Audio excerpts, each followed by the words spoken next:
ಹಾಗಾಗಿ 1 ½ ಏನ್ ಮಾಡ್ತೀನಪ್ಪ ಅಂದ್ರೆ ಲಿವರ್ ಆರ್ಗನ್ ಅಂದ್ರೆ ಏನು ನಿನ್ನೆ ಹೇಳಿದೀನಿ. ಲಿವರ್ ಅಲ್ಲಿ E2 ಕೊಳ್ಳು ನಿಮ್ಗೆ ಲಿವರ್ ಅಲ್ಲ ಎಲ್ಲಾ ಆರ್ಗನ್ ಹೇಳ್ಬೇಕಂದ್ರೂ ಕೂಡ ನಾನು ಪಿತ್ತ ಮತ್ತು ಕಫವನ್ನ ಹೇಳಲೇಬೇಕು. E2 ಮತ್ತು ಕೋಲ್ಡ್ ಅದರಲ್ಲಿ ಮೋಸ್ಟ್ ಇಂಪಾರ್ಟೆಂಟ್ ಆರ್ಗನ್ ಅಪ್ಪ ಅಂದ್ರೆ liver and goal bladder. Liver ಅಲ್ಲಿ ಡಿಸೀಸ್ ಬಂದಿದೆಯಪ್ಪ ಅಂದ್ರೆ ಗಾಲ್ ಬ್ಲಾಡರ್ ಅಲ್ಲಿನೂ ಕೂಡ ಡಿಸೀಸ್ ಬರ್ತದೆ. ಇವತ್ತು ಲಿವರ್ ಆರ್ಗನ್ ಗೆ ಟ್ರೀಟ್ಮೆಂಟ್ ಮಾಡಿದಿರಿ, ಗಾಲ್ ಬ್ಲಾಡರ್ ವಾಸಿ ಆಗ್ಬಿಡುತ್ತೆ ಬರ್ತಾ ಇತ್ತು ಅಂತಂದ್ರೆ.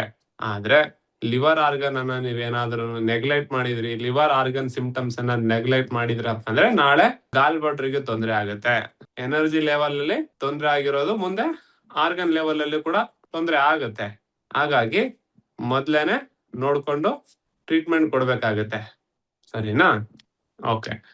ಸಿಂಪ್ಟಮ್ಸ್ ಅನ್ನ ಡಿಟೇಲ್ ಆಗಿ ಕಲಿತಾ ಬನ್ನಿ.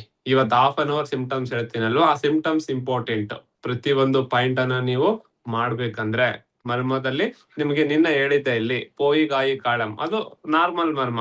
ಆದ್ರೆ ಇವತ್ತು ಲಿವರ್ 13 14 ಅಲ್ಲಿ ಹತ್ರ ಒಂದ್ ಮರ್ಮ ಬರ್ತದೆ. ಕೆಲವೊಂದ್ ಕಡೆ ರೈಟ್ ಪ್ರೆಸ್ ಮಾಡೋ ಸಿಂಪ್ಟಮ್ಸ್ ಬರುತ್ತೆ, ಓನ್ಲಿ ಲೆಫ್ಟ್ ಬರೋ ಸಿಂಪ್ಟಮ್ಸ್ ಬರುತ್ತೆ.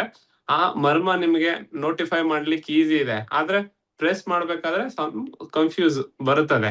ಅದನ್ ಮಾಡ್ಬೇಕಾ ಇದನ್ ಮಾಡ್ಬೇಕಾ ಅಂತ ಹೇಳಿ ನಿಮಗೆ ಆ ಕನ್ಫ್ಯೂಸ್ ಇಳಿಸಲ್ಲ ನಾನು. ಅಷ್ಟು ಇಳಿದಿದೆ ಸರ್, ಇನ್ನು ಸ್ವಲ್ಪ ತಿಳಿತಾ ಇಲ್ಲಪ್ಪ ಅಂದ್ರೆ ಒಂದ್ಸಲ ರೆಕಾರ್ಡಿಂಗ್ ನೋಡಿದ್ರೆ ಗೊತ್ತಾಗುತ್ತೆ. ಇವತ್ತು ಲಿವರ್ ಆರ್ಗನ್ ಹೇಳೋ ಕಾರಣಕ್ಕೆ ಸ್ವಲ್ಪ ಇಂಪಾರ್ಟೆಂಟ್ ನೋಡ್ಕೊಳ್ಳಿ. ಸರಿನಾ? ಲಿವರ್ ಅಂಡ್ ಗಾಲ್ ಬ್ಲಾಡರ್ ನಾವ್ ಯಾವಾಗ ಲಿವರ್ ಗೆ ಟ್ರೀಟ್ಮೆಂಟ್ ಕೊಡ್ತೀವಿ, ಗಾಲ್ ಬ್ಲಾಡರ್ಗೂ ಟ್ರೀಟ್ಮೆಂಟ್ ಕೊಟ್ಟ ಹಾಗೇನೆ. ಯಾವಾಗ ನಾವು ಗಾಲ್ ಬ್ಲಾಡರ್ ಟ್ರೀಟ್ಮೆಂಟ್ ಕೊಡ್ತೀವಿ ಲಿವರ್ ಗೆ ಕೊಟ್ಟಂಗೆ, ಒಂಥರ ಬ್ರದರ್ ಆರ್ಗನ್ ಇದ್ದಂಗೆ, ಅಣ್ಣ ತಮ್ಮ ಇದ್ದಂಗೆ, ಅಥವಾ ಗಂಡ ಹೆಂಡತಿ ಇದ್ದಂಗೆ, ವೈಫ್ ಅಂಡ್ ಹಸ್ಬೆಂಡ್ ಜೋಡಿ ಇದ್ದಂಗೆ. ಅಣ್ಣ ತಮ್ಮನೋ, ಅಕ್ಕ ತಂಗಿನೋ, ಗಂಡ ಹೆಂಡತಿನೋ, ಸೂರ್ಯ ಚಂದ್ರನೋ ಜೋಡಿ. ಒಂದ್ ಹಾಳಾಯ್ತಂದ್ರೆ ಇನ್ನೊಂದ್ ಹಾಳಾಗುತ್ತೆ. ಟ್ರೀಟ್ಮೆಂಟ್ ಮಾಡಿಲ್ಲ ಅಂದ್ರೆ, ಟ್ರೀಟ್ಮೆಂಟ್ ಮಾಡಿದ್ರೆ ಒಂದಕ್ಕೆ ಸರಿ ಹೋಗ್ಬಿಡುತ್ತೆ. ಹಾಗಾಗಿ most important organ liver and goal bladder.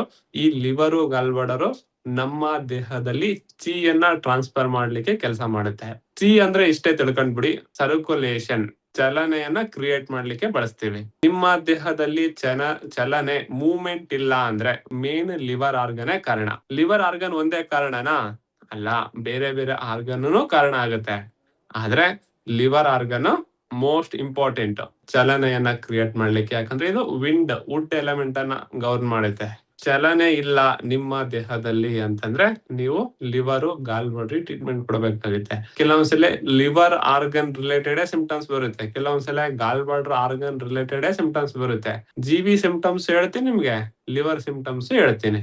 ನಿನ್ನೆ ಲಿವರ್ ಅಲ್ಲಿ ಚಿ ಡಿಫಿಷಿಯನ್ಸಿ ಆಯ್ತು, ಲಿವರ್ ಅಲ್ಲಿ ಮೂವ್ಮೆಂಟ್ ಇಲ್ಲ, ಚಿ ಅಂತಂದ್ರೆ ಗೊತ್ತಾಗ್ತಾ ಇಲ್ಲಪ್ಪ ಅಂದ್ರೆ ಬಿಟ್ಬಿಡಿ. ಲಿವರ್ ಫಂಕ್ಷನ್ ಕಡಿಮೆ ಆಗಿದೆ.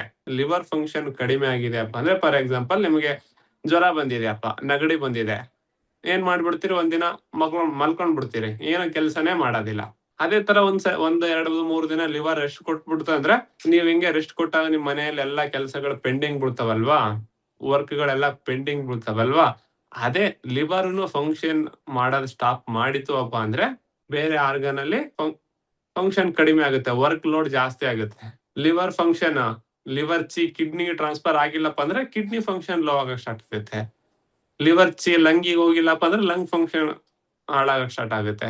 ಲಿವರ್ ಚಿ ಹೋಗಿ ಸ್ಟಮಕ್ ತಲುಪಿಲ್ಲಪ್ಪ ಅಂದ್ರೆ ಸ್ಟಮಕ್ ತೊಂದರೆ ಬರುತ್ತೆ. ಸ್ಪ್ಲೀನ್, ಎಲ್ಲಾ ಆರ್ಗನ್ ಗಳಿಗೆ ಚಿ ಅನ್ನೋದು ಮೋಸ್ಟ್ ಇಂಪಾರ್ಟೆಂಟ್.